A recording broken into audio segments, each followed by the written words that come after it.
What's poppin' T Squad? It's me, Keisha, and I'm here with my all T all Shay Love and Marriage Huntsville season 3, episode 13 review. So you guys, I start chemo on the 25th of this month. After the 25th of this month, reviews will be up when they're up. When there's up and it's up and it's up and it's up.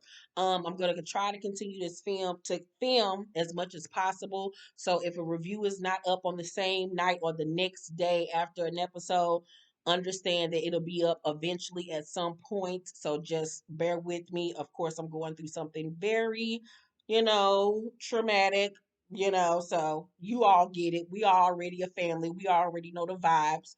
You get it. You know what I'm saying? We in this together. We're all in this together. Okay, so Destiny is shooting to be on the cover of Hype Hair magazine. I have not heard of Hype Hair magazine in forever. I used to live by those magazines. You used to go in there and pick you out a hairstyle when you go to the beauty salon to get your hair done. Yes, ma'am. Now we do everything via phones. So her daddy, Donnie, visits her on set. And I was like, oh, so that's how she got the name of her salon. I'm thinking she must have mixed her dad's name and maybe her mom's name or something together. Um, so she looked just like her daddy. Ooh, she looked just like her daddy, child. Her daddy gets really emotional and starts to cry, talking about how proud he is of her. And they hug, and it was a really nice moment. Tisha comes to support her and visit. Destiny says that she gonna introduce her daddy to Miss Wanda. And I was like, girl, you must not give a fuck about your daddy that you want to put him with that heifer. Child, please. I would never do no shit like that to my daddy. So her and Tisha sit down and talk, and Destiny asks her how she's been since Vegas. And Tisha says, I feel like Tiffany was being very transparent with everybody and not herself. Like she was all transparent about everything everybody else going through, but she ain't being transparent about who she is and what's going on in her life. So Destiny was like, right, we don't know anything about her besides you forcing him to marry you. And I was like, now Destiny, why you have to say that about that lady? It was funny as hell though. So Destiny then says, even when you tell her to back off, she just keeps reading the room. And Tisha says that they all speak up, that they all speak up as a group and tell each other and call each other out when they're being wrong. And Destiny says, I'm going through something similar. I'm going through something like that right now with Mel. Melody keeps feeling like she needs to jump in with me. And Tiffany, she feels like some of my delivery is aggressive. And I was like, it is. Hopefully she watched herself back. I'm pretty sure she did and got to see that she was doing the most. Like all you had to do was check that girl about, what she said when she came to your birthday brunch, and it could have been that. But once again, we are on television, so you got to put 10 on 20, and make it way bigger than what it is. So, and like I said, not to excuse anything that Tiffany did, because Tiffany was doing the most and she needed to be checked. So Tisha was like, I don't know why she speaks up for her. She can take care of herself. Destiny says, how did you feel about Marceau at the chapel? And Tisha was like, I was just over it. I was over Mel and Martell arguing. I was just over the ready to go home.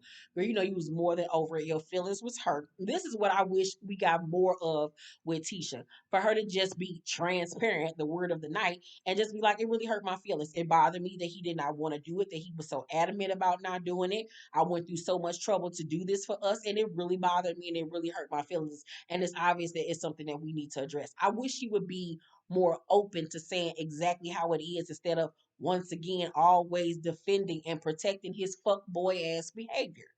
So Martell visits Marceau and tells him that he and Chris have been talking about him being involved in the 47 acres because he has a builder's license. Remember, Martell broke ass ain't got now.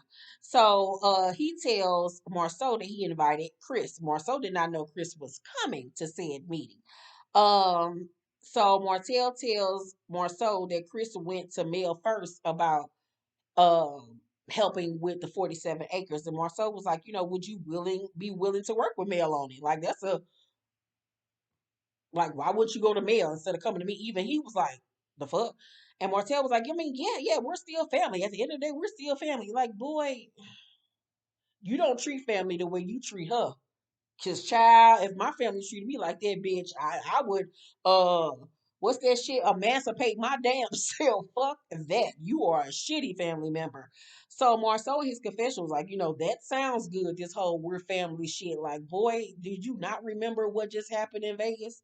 So Chris arrives.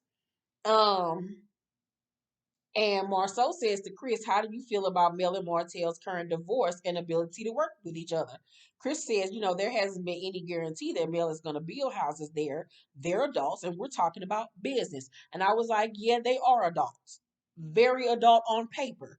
But when it comes to putting them two Negroes in the room, all that shit go out the goddamn window and in comes Bobby and Whitney. So no, they don't need to be nowhere near each other.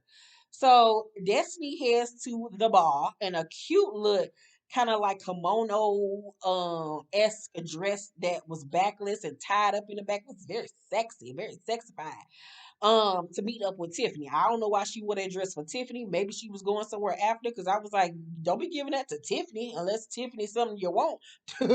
Tiffany, however, arrives looking like she going to somebody PTA meeting. I don't know where she was going in that horrendous outfit. Tiffany's a very pretty woman, but she can't dress for shit.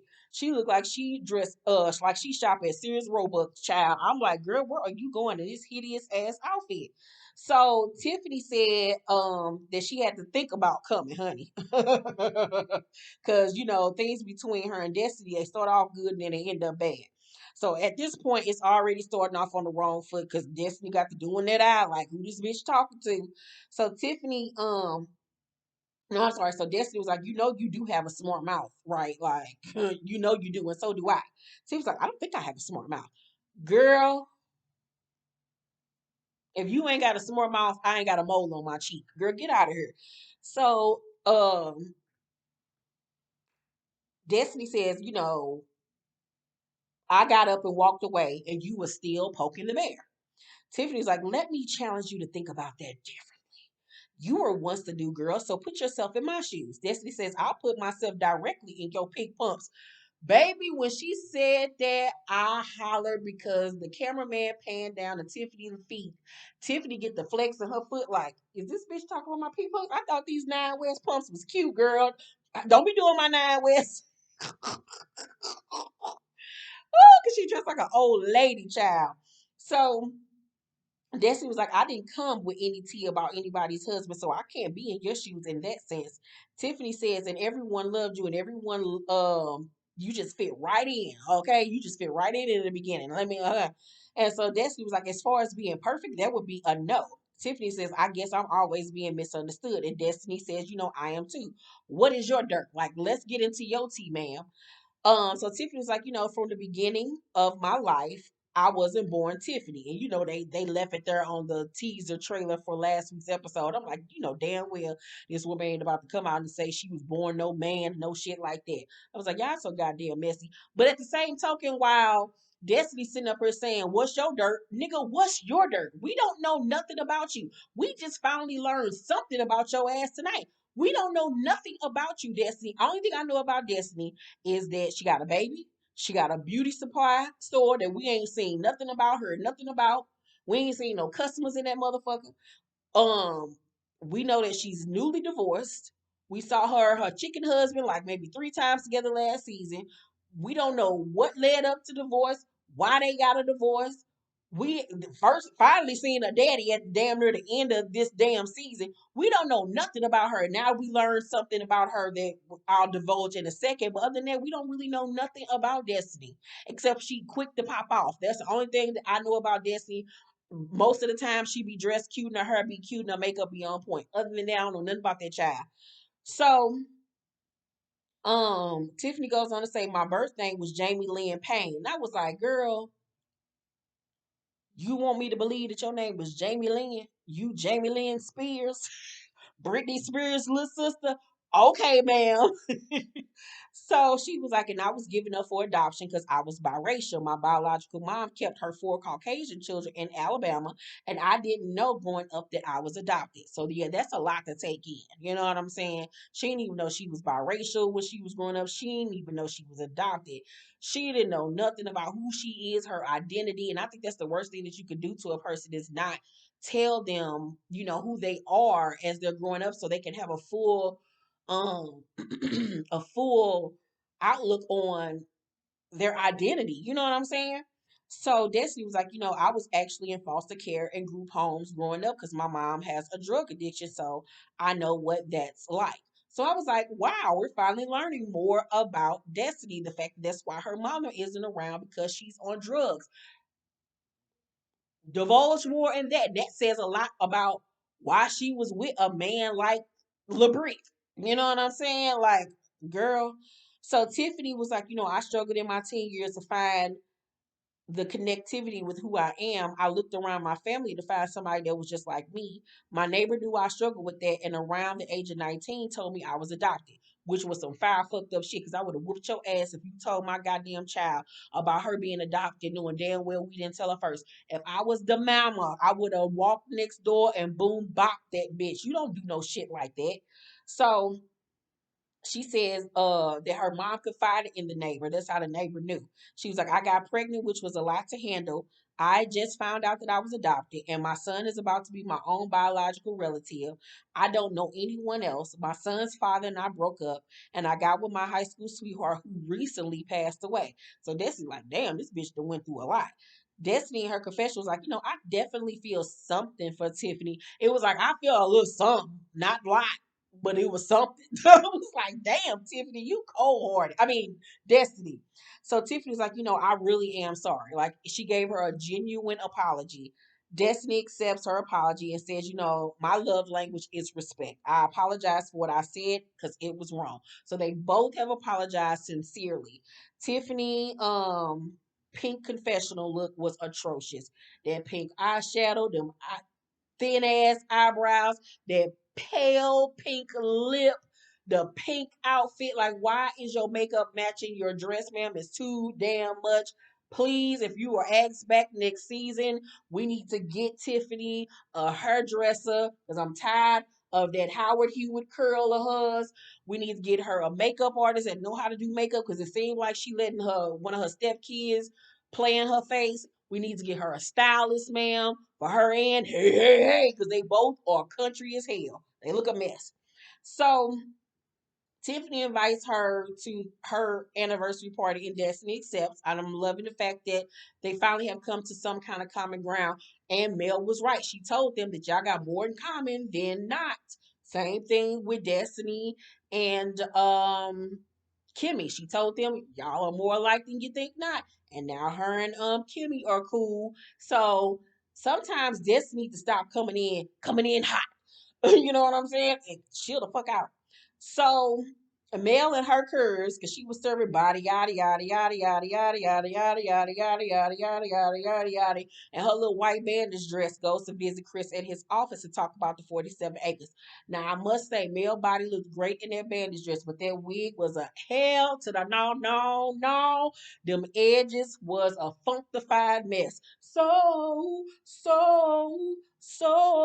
funkified. I just want Mel to go back to her short hair. Short hair on Mel is her thing. Accept it and embrace it. She looks so beautiful with her short hair. Some, very few long hairdos look good on her. That short is just what she is just made to do. I hope she wore her short to the reunion. I cannot wait to see the reunion looks. I hope she does not let me down. So Chris tells her that Martell felt like he went behind his back asking her to help with the 47 acres. So Mel looking like, girl, bye. Chris was like, how do you feel about him being upset? Mel was like, no, the only feelings I care about are my 4 kids. And I was like, you better tell his ass, you better tell him, because that nigga don't have no say so around here no more. I don't give a fuck about his feelings. And then nigga don't give a fuck about mine. So Mel in her confession was like, we purchased the land together. It was supposed to be our project, not just his. The fact that you don't think I should get a piece of the pie is very interesting to me. Exactly. He's trying to hold on to that because that's the only thing he got any stake in. The nigga ain't got shit else going on in his life. So he trying his best to hold on to that and get all of them coins because the nigga ain't got no money. So she was like, I don't understand why he's upset when I'm the one with the builder's license. Maybe he should have been putting in work on his builder's license instead of putting in work elsewhere. And I was like, child, you better say a word. You better say a word, word, word. Because while he was out here bumping and grinding with Ariana, little frail ass, he should have been out here handling this biz E, and that's why he's in the place that he's in right now. So Mel says that she's ready to do work on this damn, lot. Like she wants to get in where she can motherfucking fit in with this shit. So Chris tells her that he had a meeting with Martell and that Martell invited Marceau without him even knowing. So this nigga didn't tell neither one of them that the other one was coming. This is how he works. He works like a fucking slimy snake. Like, why is you setting people up and putting them in rooms, not knowing they're gonna be putting in rooms with each other to have people off guard and have one thinking about them? Like, he don't even handle his business right. That's why it ain't gonna go nowhere with him, because he don't even know how to be fair in business, let alone his even actual personal life. So Mel was like, what was the conversation about? Chris was like, general contractor for the 47 acres. Mel said, so he's here. So he's there to vouch for someone that he just mended a friendship with who you say didn't pay you. Like, dog, make it make sense. You gonna actually try to vouch for Marcel, somebody that you claim you couldn't even stand for the last 4 years, over your motherfucking ex-wife? This how dirty of a man that he is, a dirty of a nigga. The only reason why he even being cool with Marcel right now is because he's a contact for him, somebody that he can potentially need, as we can see right now. That's the only reason why. He is such a fucking user and a manipulator and a mooch. Ugh. So Mel goes on to say, instead of the mama of your 4 kids, I have been the person who's been handling mostly everything with our kids, from school tuition, getting their hair done, clothes, everything else. So for you to intentionally try to cut my pockets, I don't get that. If I ain't never seen a snake, I ain't know I was sleeping with one for 4 years, but you live and you learn. I was like, absolutely, because he is one of the biggest snakes out there. That nigga is an anaconda. Bitch, he will eat you alive. So Mel in her confession was like, I'm going to bid for them 47 acres. Don't put in my bid, baby, because he got me fucked up. And so she even goes on to tell Chris, I'm here to play, and I got a lot of money to put behind me to play. I was like, you better do it, man. You better motherfucking do it. Show this nigga. Don't play with me. Don't play with me. Huh. So Martell visits Maurice at his office for the first time. He needs to get his credit together because his credit score has dropped 100 points. So not only is this nigga broke, his clothes is too little, his credit score bad, he done filed for bankruptcy. This nigga whole life is in shambles. He's a loser. He's a fucking loser. Like, bro, like, ew. Like, why would anybody want you? Like, ew, like he has nothing. Like, boy, it's like it's fucked up. So Martell was like, how long would it take for a bank to finance me? Maurice was like 24 months. He was like, damn, like he think he about to get to the bag, get to the money, and now he's seeing how life works. How Mel kept his ass afloat. So he was like, you have to start building your credit, but you gotta be patient, bro. Cause Martell just trying to get it how he can because the nigga is scrambling to survive. So Maurice says that Marceau saying he might be depressed made him look at his own life. He wants to go see a therapist and suggests Martell go too. So of course Martell was like, he'll go if the therapist is a good fit, aka I don't want nobody telling me the truth about myself. If the motherfucker's gonna go easy on me, of course I'll go. And that's why he's in the predicament he's in now. So surprisingly, Tisha goes to see Dr. Francis by herself. And again, I was very shocked by this. She says that she first came because she was burnt out with the kids, house, and all of their businesses. Dr. Francis says, you are married, but you talk like you're doing it all by yourself. Well, she is. And she was like, well, I technically have 4 kids, including Marceau. I tell him that I need his help, but he doesn't do it. Tisha says her taking over everything is how she was raised, and that marriage and kids weren't a part of her plan. And I was shocked to hear this because you would think by her lifestyle that this was something that she planned on doing, going to college, meeting a man, getting married, the house and the picket fence, and all of these things. Like, it was very satisfying to finally get to see a different side of Tisha where she wasn't acting so dingy and dumb and oblivious to things. It was still some of that in there, but for the most part, in this scene, she was being so transparent, vulnerable, and real for the first time instead of masking everything like she's just a dodo bird and don't see what the fuck is in her face. She sees exactly what is going on. So she says that she met Marcel her senior year of college and got pregnant, and they immediately got married after that. So she has been married pretty much her whole adult life. Tisha in her confessional says the life I'm currently living is the life that I've planned. That is the isn't the life that I planned for myself. And not to say I'm unhappy. It's just it wasn't my plan. So I want to know what her plan was. Tisha tells Dr. Francis that Marceau thinks he's going through depression and that he says he wants her to listen more and not focus so much on material things. Once again, gaslighting her to make her feel like his issues are her fault, once again to back her up in the corner so he can have control over her and continue to control the narrative and not push him to do certain things. So Dr. Francis was like, so he's holding you hostage for his depression. And I was like, you better get her together. He was like, do you think you're the cause of his depression? And Tisha was like, no. And I was like, good girl. Good girl. Don't let that nigga gaslight you. So Dr. Francis was like, what does liking nice things mean about you? Tisha says, maybe love. Dr. Francis says, when he gives you nice things, you're saying it might be an expression of how much he loves you. And Tisha says, in my family, it was about giving. In my family, they didn't say I love you. I didn't get a lot of affection growing up. Marceau says it, and that was all new to me. I feel like I need to know that you love me. So that said a lot about Tisha in this scene. I mean, we've heard her say a few times how she didn't grow up hearing the word I love you. And that explains why she stays with a man like Marceau and allows him to treat her the way that he does, because she doesn't know genuine affection. She didn't even get it in her own home. She got it via gifts and material things, but not true human affection and connection. She don't even know what that looks like. She didn't get it at home with her family, so she accepts anything that her husband gives her because she don't even know what it feels like to have an emotional, affectionate person.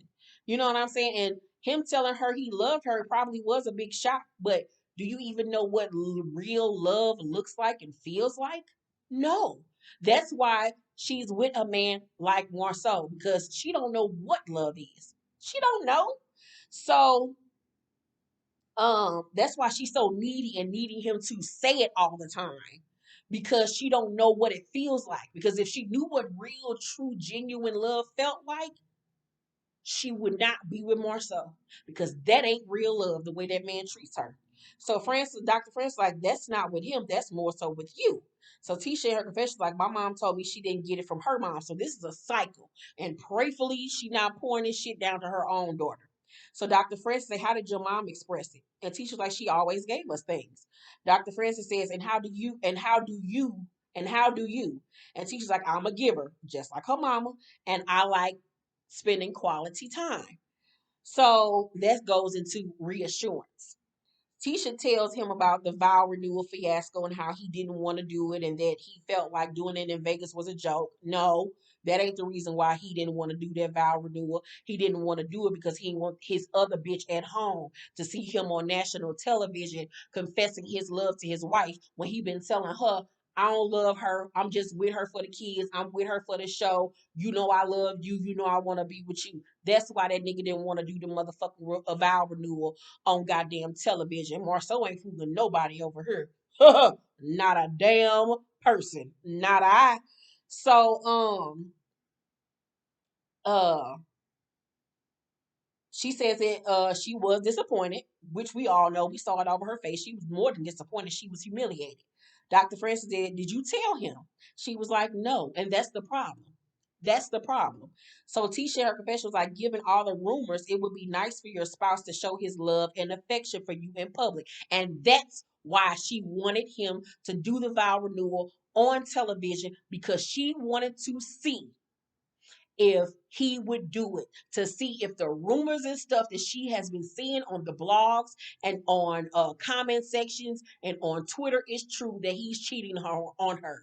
And the fact that he would not do it finally solidified in her that something ain't right, because that's the reason why she took her ass back over there to see Dr. Francis, because now she's starting to see some shit ain't right over here.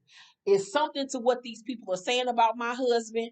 That nigga is lying to me. He wouldn't even do his vow renewals on, not even just on camera, but for me, period, and was adamant about it, something ain't right. And Tisha started to fucking wake up and smell the goddamn coffee. So Tisha was like, for the past year has been tough on our marriage because people have been saying stuff about him for no reason. I was like, now, Tisha, you went 5 steps forward to only take 20 steps back now. It ain't not for no goddamn reason. We all see what you are now seeing with your husband. So she was like, Dr. Francis says, you all talk about the rumors. And Tisha was like, yeah, he feels like I should know him, and that people are saying, and that what people are saying, there's no truth to it. People say where there's smoke, there's fire. I feel like there's been a lot of smoke and a blazing inferno. She was like, and trusting my husband and block out the outside noise. Okay, girl. So Dr. Francis like, what is it about you to feel it necessary to defend him? And Tisha was like, I don't like when people lie on you. Where's the lie? Dr. Francis says, in order for you to defend him, you have to be certain that what they're saying is a lie. And you find that out by doing what? And then the episode goes off. I can't wait to see how she answers that question because I want to know what she's doing to find out that what he's saying to her is true. Because if word on the curb is real and that he was actually fucking um Mel's ex hairstylist, who is Martell's cousin, like I told y'all when I played y'all that recording of Ariane being on the phone with her girlfriend Don, not even knowing that she was being recorded by Don, and they were talking about more so fucking with the beautician. And I don't give a damn about they all got on Instagram to dispute it, did an Instagram live. Of course, that lady was gonna come out and lie and say, I'm not fucking him. Why wouldn't she? It ain't nothing to get on there and lie and say she wasn't fucking him when we all know that she was. Because that's the reason why Mel kept on saying, you sure he not cheating? You sure he not cheating? And the reason why Mel won't say who that person is because that person used to be family, and she ain't gonna do her family like that. But she knows firsthand that Marceau was fucking around with her cousin-in-law, and that's why Marceau asked every time they was bringing up him cheating, he never went up against Martell and Melody because he knows that they know everything. And that's why he never went up against them. He never argued with them. He tried to stay as far away from that conversation as possible. Because why would you then go back and befriend somebody that was saying you was cheating on your wife? Make it make sense, Linda. And I don't understand how the hell Tisha ain't seeing this shit. He was fucking with Martell's cousin girl. Probably still is. Huh. Anywho, let me know what y'all thought about the episode. Let's talk down below. Make sure to thumbs up this video, like and subscribe, hit that notification bell button. I love you guys. Thank you for watching this video, and I will see you guys on the next one. Bye.